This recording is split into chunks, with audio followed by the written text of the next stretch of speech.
అనగనగా ఒక కొత్తూరు గ్రామం ఉంది. ఆ గ్రామంలో ఉన్న ప్రజలు ఎంతో సంతోషంగా ఉండేవారు.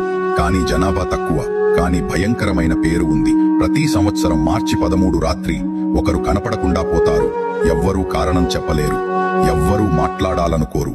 ఆ రాత్రి 10 గంటలకు గాలి ఒక్కసారిగా చల్లగా మారింది.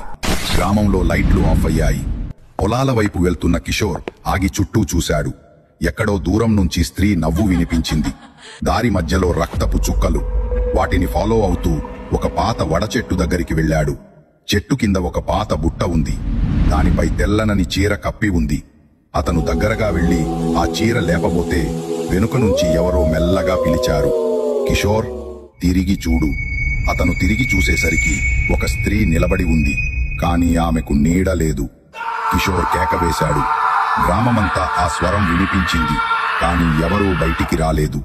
తరువాతి రోజు ఉదయం చెట్టు కింద ఒక చెప్పు మాత్రమే దొరికింది, మరియు బుట్టలో ఒక కొత్త ఫోటో. దానిలో కిషోర్ ముఖం, మిస్ అయిన వాళ్ల ఆత్మలు.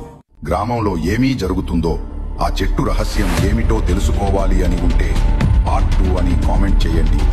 అలాగే ఒక లైక్ అండ్ సబ్స్క్రైబ్ చేసుకోండి.